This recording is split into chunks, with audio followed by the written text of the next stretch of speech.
Firing का वो सहारा ले रहा है, जिसका भारतीय सेना ने मुंहतोड़ जवाब दिया।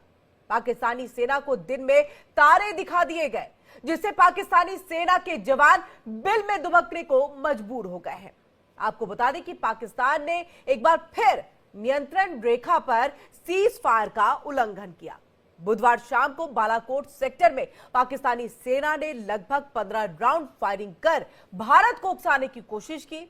इस हरकत का भारतीय सेना ने मुंहतोड़ जवाब दिया है, जिसे पाकिस्तान के सैनिक चुपचाप पीछे हटने को मजबूर हो गए। ये फायरिंग ऐसे समय में हुई है जब हाल ही में अखनूर सेक्टर में आईईडी ब्लास्ट हुआ था, जिसमें एक भारतीय सेना के अधिकारी और एक जवान शहीद हो गए थे, जिसके बाद सीमा पर भारतीय जवानों ने सतर्कता बढ़ा दी थी और फिर भी पाकिस्तानी सेना ने ऐसी असफल कोशिश की जिससे वो भारतीय जवानों को उकसा सके। पाकिस्तानी सेना आए दिन इस तरह की नापाक हरकतें करती रहती है, लेकिन हर बार भारतीय सेना उन्हें करारा जवाब देकर के पीछे हटने पर मजबूर कर देती है। ऐसे में सवाल यह है कि भुखमरी के कगार पर पहुंच चुका पाकिस्तान आतंकी हरकतों के लिए इतना परेशान क्यों रहता है, और इसी पर हम चर्चा करेंगे। हमारे साथ सभी मेहमान जो है वो जुड़ चुके हैं। आपका उनसे हम तारुफ करा देते हैं। Retired air marshal OP Tiwari ji है, रक्षा विशेषज्ञ, वो हमारे साथ जुड़ चुके हैं। एयर मार्शल ओपी तिवारी जी, आपका बहुत बहुत स्वागत है। वहीं रिटायर्ड कर्नल शिवदान सिंह, रक्षा विशेषज्ञ, वो भी हमारे साथ जुड़ चुके हैं।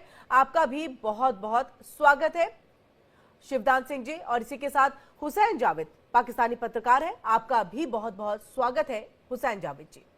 सबसे पहले हुसैन जावेद जी, आपका हम रुख करेंगे। देखिए, क्योंकि ये नापाक हरकतें जो है पाकिस्तान की तरफ से हर बार होती है और एक बार नहीं कई बार मुंहतोड़ जवाब दिया जा चुका है, लेकिन उसके बावजूद देखिए अभी हाल फिलहाल अखनूर में आईडी हमला हुआ और अब इस तरह से देखिए बालाकोट में भी जो है हमले हो रहे हैं, गोलीबारी की जा रही है। बाज क्यों नहीं आता पाकिस्तान? जी मैम, सबसे पहले आपका शुक्रिया कि आपने इनवाइट किया।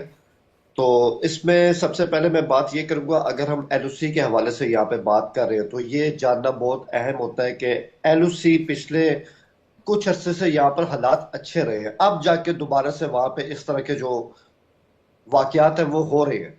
अगर हम सिर्फ 2020 के फिगर देखें, उस एक साल में 3000 दफा, एक साल में 3000 बार एलओसी की वॉल्यूशन हुई है और ये दोनों अतराफ से हुई है। तो ऐसा होता है क्योंकि वहां पे जवान होते हैं, वहां पे जो यंग ऑफिसर्स होते हैं वो होते हैं और उनके बीच में इस तरह की हॉस्टिलिटी चलती रहती है। उनके दरमियान हालात कभी इतने नॉर्मल नहीं होते हैं। हाँ, सूरत हाल जब बहुत ज्यादा टेंस होती है तब ये डीजीएमओस के लेवल के ऊपर आती है कि यहाँ पे हालात बहुत ज्यादा खराब हो चुके हैं। तो ये इसका एक बैकग्राउंड है, क्योंकि 740 किलोमीटर ऐसे बता रहे हैं जैसे लग रहा है कि आप बहुत ही खूबसूरत सी एक तस्वीर जो है हुसैन साहब, इस तरह के जो वाकयात है। हुसैन साहब, आवाज आ रही है सर? आप तो ऐसे इस बात को बता रहे हैं जैसे कोई इस बारे में जानता नहीं है, लेकिन जितनी आसानी के साथ आप दोनों के बीच की तल्खी को बता रहे हैं, दोनों के बीच किस तरह से जो है हमले हो रहे हैं वो बता रहे हैं। ये नहीं बताया जा रहा है कि शुरुआत कहां से हो रही है, क्यों पाकिस्तान जो है इस तरह की हरकतों पर लगातार आमादा रहता है जब मुंहतोड़ जवाब दिया जाता है। लेकिन इतनी आसानी के साथ सर आप किस तरह से इसको एलेबोरेट कर सकते हैं? क्योंकि देखिए बड़ा सवाल यह है, हमारे लगातार जवान जो है इस तरह से शहीद होते चले जा रहे हैं, वो हमारे देश की धरोहर है, देश की रक्षा करते हैं, ना कि सिर्फ पाकिस्तान की नापाक हरकतों की वजह से उनकी जान चली जाए और हम कुछ कहे भी नहीं और आप आसानी से इस चीज को इतना एलोबरेट करके बोले। देखिए ऐसा तो होता रहता है सर, ऐसा कैसे हो सकता है?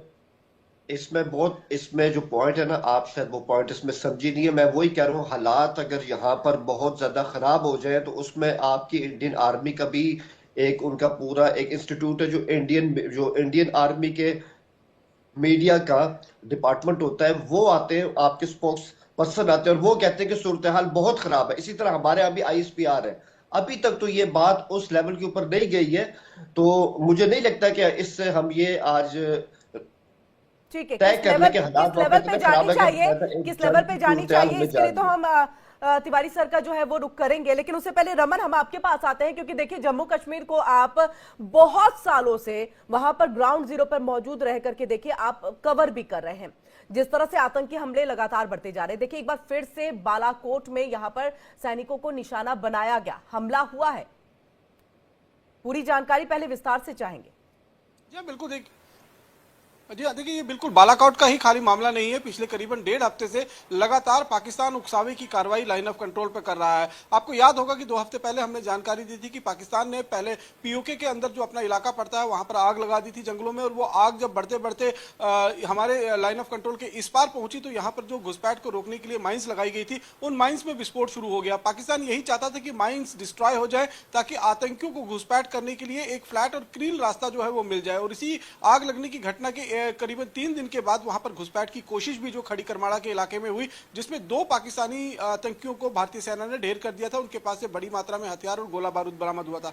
उसके बाद एक के बाद एक हमने देखा कि राजौरी का केरी सेक्टर है, वहां पर भारतीय सेना की जो एक पेट्रोल पार्टी थी उस पर इन्होंने घात लगाकर फायरिंग की। उसका जवाब जो है वो भारतीय सेना की तरफ से दिया गया। और सबसे बड़ी बात कि कल 2 दिन पहले जिस तरीके से अखनूर का जो बटल का इलाका है वहां पर आईडी प्लांट कर भारतीय सेना के जवानों को नुकसान पहुंचाया, जिसमें 2 भारतीय सेना के जवान, जिसमें एक कैप्टन रैंक का अधिकारी है, वो शहीद हो गए। और उसके बाद कल देर शाम फिर एक बार पाकिस्तान की तरफ से कृष्णा घाटी का जो बालाकोट का सेक्टर पड़ता है वहां पर फायरिंग की गई। करीबन 15 से 20 राउंड फायरिंग की गई और भारतीय सेना को नुकसान पहुंचाने की कोशिश की। तो लगातार जिस तरीके की उकसावे की कार्रवाई पाकिस्तान कर रहा था तो एक बर्दाश्त का भी हद होता है। और कल भारतीय सेना ने यह ठान लिया कि इसका करारा जवाब जो है वो दिया जाएगा। और कल देर शाम भारतीय सेना ने जब पाकिस्तान की पोस्ट जो पीओके के अंदर बनी हुई है वहां पर सटीक हमला किया तो ये जानकारी निकल कर आ रही है सूत्रों के मुताबिक करीबन आधा दर्जन, ऑलमोस्ट 5 के करीब में पाकिस्तानी सैनिक जो हैं वो इस भारतीय गोलाबारी का जो है वो शिकार हुए हैं। तो लगातार पाकिस्तान जो उकसावे की कार्रवाई कर रहा है, क्योंकि पाकिस्तान के अंदरूनी हालात खराब है,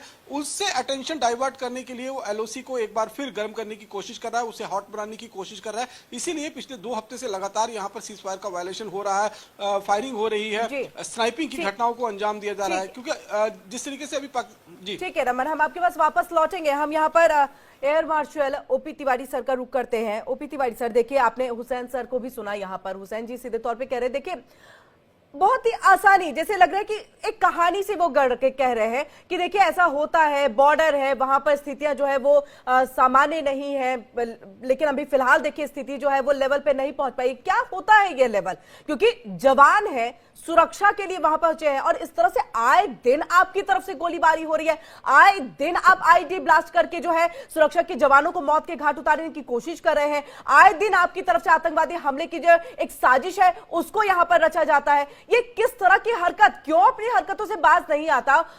खुद उनके भी नुकसान होते हैं, क्योंकि देखिए पाकिस्तानी सैनिक भी 5 मारे गए, जिसकी जानकारी अभी हमारे संवाददाता ने भी दी है। तो क्या ये बातें दिखती नहीं है पाकिस्तान को? देखिए, मैं जावेद साहब को एक बात करना चाहूंगा जी। ये जो गतिविधियां बॉर्डर पर होती है, भारत ने कभी भी शुरुआत नहीं किया, ना कभी करेगा। आज से 11-12 साल पहले बात अलग थी, वो फायर कर देते थे, 2 चार चले जाते थे, हमारे सेना को और आदेश मिलते मिलते बहुत समय लगता था, हम रिटेलिएट नहीं कर पाते। लेकिन अब ऐसी कंडीशन हो गई है, जैसा हमारे पत्रकार साहब बता रहे थे कि एक मारेंगे तो भारत सेना को 10 मारेंगे। इनको तो समझ में आना चाहिए, इनको पीछे छोड़ेंगे नहीं। ये हमारा नुकसान भले ही कर ले, लेकिन उनका नुकसान इतना करेंगे कि तभी समझ में आने लगे ठीक से। जहां तक इनका अटैक का सवाल है, बॉर्डर अटैक का, पहले कश्मीर सेक्टर इनके लिए काफी पॉपुलर था। अब देखिए, एक मैं पाकिस्तान आर्मी का अप्रिशिएट करना चाहूंगा, they have got innovative way of activating terrorism. जैसे आग लगा दिया, माइंस डिस्ट्रॉय कर दिया, तो इनका दिमाग खाली टेररिज्म की तरह जाता है। दिमाग तो इनके पास है, लेकिन देश को सुधारने के लिए नहीं, बट टेररिज्म कैसे बढ़ाना है, भारत को कैसे तंग करना है, उसी में दिमाग लगाते हैं। अब ये देखिए इस तरीके से रजौरी एक सेक्टर था जो थोड़ा लेस गार्डेड था, यहाँ पर ये टारगेट किया जा रहा है, थोड़ा टेरेन भी ठीक नहीं है, और ये टारगेट किया जा रहा है ताकि वहां से इन्फिल्ट्रेशन हो सके। प्लस आर्मी में कई कैंप है, आर्मी का कैंप एक तो बांग्लादेश में देख रहा है, एक अफगानिस्तान बॉर्डर देख रहा है। तो इन तीनों कैंप में जो तीनों जनरल जो देख रहे होंगे अलग अलग हिसाब किताब, वो उनकी अपनी अस्तित्व का सवाल है, उनको भी कुछ करते रहना है ताकि हमारे वो रेलेवेंस रहे वो आज के सेक्टर में। तो ये ना किसी के सुनते हैं पाकिस्तान आर्मी वाले, और ना अपनी मर्जी से करते हैं। अब देखिए, जब अफगानिस्तान में इन्होंने एयरक्राफ्ट टेस्ट स्ट्राइक किया था तो इनके एक सीनियर मिनिस्टर गए थे अफगानिस्तान, उनको पता ही नहीं था। ये पाकिस्तान आर्मी जिस तरह की गतिविधियां किए जा रही है, अपने आप को नुकसान कर रही है, सबसे ज्यादा पाकिस्तान देश को नुकसान कर रही है। ये जो रजौरी में नाकाब कोशिश कर रहे हैं, ये सोच रहे हैं कि बर्बाद हो जाएंगे, लेकिन अपने आप को रेलेवेंस में, मीडिया में रहने के लिए कि हम एक्टिव है, हम कुछ कर रहे हैं, करना चाहते हैं, ये सरासर गलत है और इनको और खानी पड़ेगी। बुरी हालत में तो आ चुके हैं ऑलरेडी। जनता इनकी तो बलूचिस्तान, खैबर पख्तिया, वो तो इनके खिलाफ खड़े हो चुके हैं। और रोटी की कमी हो गई है, पेट्रोल की कमी हो गई है। समय इनके पास ये भी दूर नहीं है कि जब इनके पास आर्मामेंट्स नहीं होंगे हमारे साथ लड़ने के लिए, बात अलग। देयर वाज अ टाइम था जब इनके पास इनफ फ्यूल नहीं थे कि इनके एयरक्राफ्ट लड़ सके। जब हमने 2 स्ट्राइक इनके पास की थी, बालाकोट स्ट्राइक और दूसरी की थी, तो इसका तो ये खमियाजा पहली बार हुआ था। इजराइल के अलावा देश, भारत एक पहला देश है जिस तरीके से उन्होंने स्ट्राइक किया था। तो इसकी तो खुंदक और ये जो उनकी परेशानियां जो बिल्कुल सर, ये देखिए ना, 26 फरवरी यही वो तारीख 2019 और बाला स्ट्राइक यहाँ पर हुआ। देखिए, हमने एयर स्ट्राइक के जरिए भी जो है इनको बताने की कोशिश की कि आतंकवाद को हम बिल्कुल बर्दाश्त नहीं कर सकते। शिवदान जी, आपके पास हम आएंगे, लेकिन उससे पहले हुसैन साहब, जो बात यहाँ पर तिवारी साहब कर रहे हैं, हम उसी पर आपसे भी चाहेंगे कि देखिए, अब तो बर्दाश्त की हद हो गई है। कितना ज्यादा बर्दाश्त किया जाए? आप कहते हैं आइए बात करिए। कल ही आपसे जब मेरी बात हो रही थी, देखिए बात करने की जरूरत है। ऐसे बातचीत होगी, ऐसे बात होगी सर? देखिए मैम, मैंने आपको पहले भी कहा कि एनओसी को आप इंडिया पाकिस्तान का जो एक उनका जो आपस में जिस तरह के भी ताल्लुकात रहे, सिर्फ उसको उस एनेक्स से मत देखें। NOC is a complicated place. मैं आपने कहा ना कि मैं बड़े आराम से कह रहा हूँ जैसे कुछ हुआ ही नहीं है, क्योंकि हम इस चीज को 20-25 साल से स्टडी कर रहे हैं। वी नो द एनओसी के वहां पे क्या होता है। अगर आप इस 2003 से पहले की बात करें, हिस्ट्री की बात कर लेते हैं, वहां पे हालात कभी अच्छे नहीं थे। इससे ज्यादा वहां पे हालात खराब हो जाया करते थे। 2003 से 2007 तक वहां पे सीज फायर है, हालात बहुत बेहतर हो गए, आना जाना स्टार्ट हो गया और लोग वहां पे अपने जो जो वहां के होते हैं उनकी जिंदगी भी आसान हो गई। 2020 के बाद से दोबारा सीज फायर हुआ, हालात अच्छे हो गए। अब जो आपने खुद कहा, ये आपकी रिपोर्टिंग सही है, मैं उसको गलत नहीं कह रहा हूं, कि राजौरी का इलाका ले ले, पूंछ का इलाका ले ले, अखनौर का इलाका ले ले, ये जो बेल्ट है ना, यहाँ पे दोबारा से टेंशन स्टार्ट हुई है। और वो टेंशन सिर्फ एलओसी पे नहीं है, वो आपके इन इलाकों के अंदर भी जो है वहां पे इंडियन आर्मी पे अटैक हो रहे हैं। और इसकी रिपोर्ट्स खुद हमने इंडियन मीडिया के ऊपर देखी है। लेकिन नहीं इस तो मसले का हल क्या है? हुसैन साहब, यही तो हम जानने की कोशिश कर रहे हैं ना, कि वहां के तो लोग इस टेंशन को नहीं क्रिएट कर रहे, वहां के तो लोग आर्मी पे हमला नहीं कर रहे हैं। ये हमले आपके तरफ से आए हुए आतंकवादी कर रहे हैं, वहां के लोगों को बरगला रहे हैं, वहां के लोगों का माइंड वॉश भी कर रहे हैं, जो स्थानीय लोग हैं, जो इनसे इन्वॉल्व हो जाते हैं और जो इनकी मदद करते हैं। लेकिन हमला आपके आतंकवादी कर रहे हैं, जो आपकी सरजमी पर पलते हैं, जिनको आप पनाह देते हैं। बात उसकी हो रही है। क्यों? देखिए, आप पाकिस्तान से यहां पर आतंकवादियों को भेजते हैं, क्यों इस तरह से हमले जो है वो भारतीय आर्मी पे आप करवा रहे हैं? यही तो बड़ा सवाल है ना। सिर्फ टेंशन नहीं, टेंशन का समाधान भी तो बताइए, जो समाधान आप ही के पास है।